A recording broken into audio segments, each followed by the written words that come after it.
Well, still to come tonight, we're going to be celebrating 70 years of the NHS. But first, what a difference a year can make. It's now nearly 12 months since the events in Manchester that shocked the world. Katie Thistleton, who presents a youth advice programme on BBC Radio 1, has been to meet those who are still coming to terms with what happened. We just heard this extremely loud bang, and there was just hundreds of people running towards us. People were screaming. I could hear people saying that they were hurt. It was just a bit odd that something like that could have happened on such a happy day. It's almost a year since 22 lives were lost and hundreds were injured following a suicide bomb at an Ariana Grande concert in Manchester. And I'm keen to know how those terrible events have impacted on the lives of the young people who were there that night. For those who've actually been caught up in an attack, it can be difficult to understand how you can begin to cope with such a traumatic experience. Like many Ariana Grande fans, best friends Molly and Maddie took great comfort from attending the One Love Manchester benefit concert. How was it being there? It was good because everybody was singing together and just there was a really nice atmosphere. The girls have also been putting their positive energies into fundraising with a charity swim. We wanted to show people that we can help them so they know that we're there for them. And you did really help them because you raised lots of money, didn't you? How much did you end up raising? £1,147. It gave us all something to sort of focus on, something sort of positive to work towards. Their money is being used to help other victims. But it's the Manchester Resilience Hub set up by the NHS following the attack that's been helping them. Initially it was every 3 months that they contacted me. Even now they still contact me. The hub aims to be a central point for advice and support, and they say they tried to contact everyone who bought a ticket for that night. It's a questionnaire that they email to you.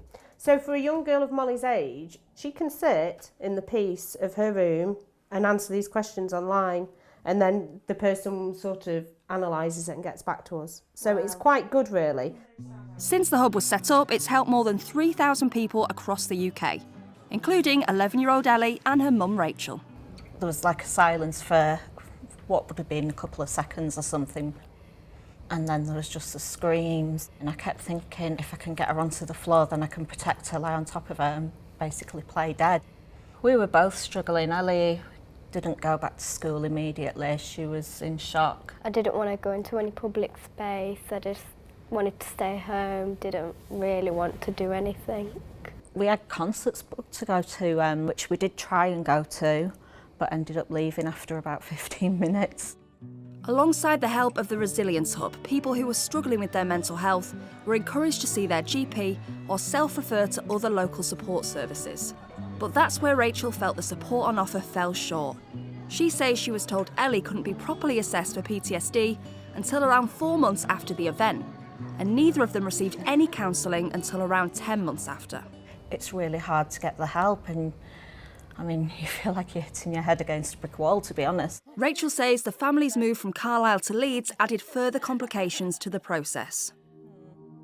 17-year-old Ariana Grande fan Eleanor also feels she had to wait too long to get the right kind of support. It's the first concert that I was going to see with that in, and I was so excited.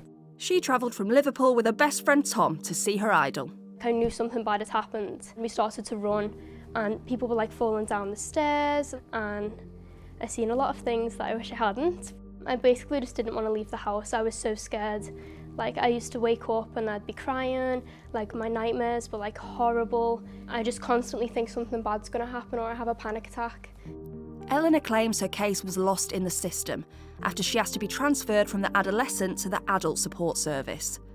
Eleanor says it took until late January this year before she had her first assessment. I'm in a Facebook group with other survivors. I think there's 170 of us now, and a lot of them still are on the waiting lists and they just haven't received any help at all. So now do you feel like you're receiving the treatment for your mental health that you need? Yeah, definitely. It's going very, very well.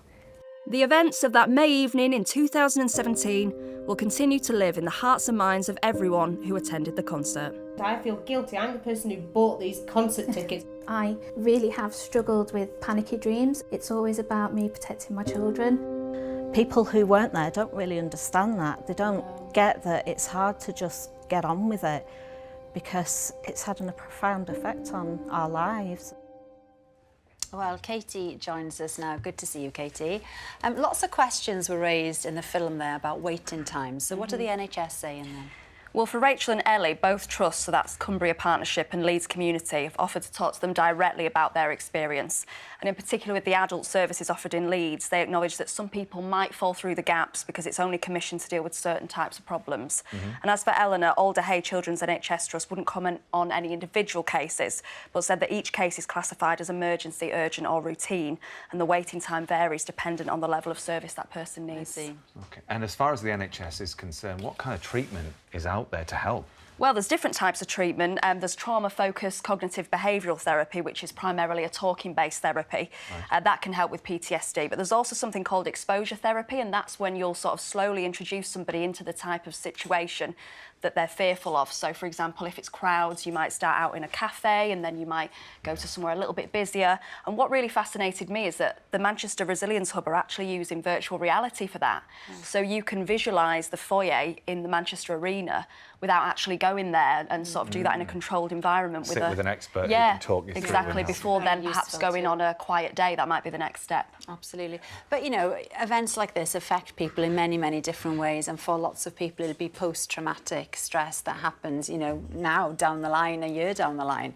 So what's available to those people then? Well, certainly. I mean, I think there's 25,000 people that were directly affected. That includes sort of children, parents who were there, and also first responders. And people often don't experience traumas in the same way, as you say. So it's not always recommended to get therapy straight away. Earlier on, I spoke to a clinical psychologist, actually, from the Manchester Resilience Hub, who said that a year on, the anniversary could be the first trigger for some people. Yeah. So if you've not already had help, he advised that you should get in touch with them, have a clinical health screening, because that could help them help other people, and also it'll help you if you've had a late onset trauma. Yeah. Good advice. Thank you, Katie.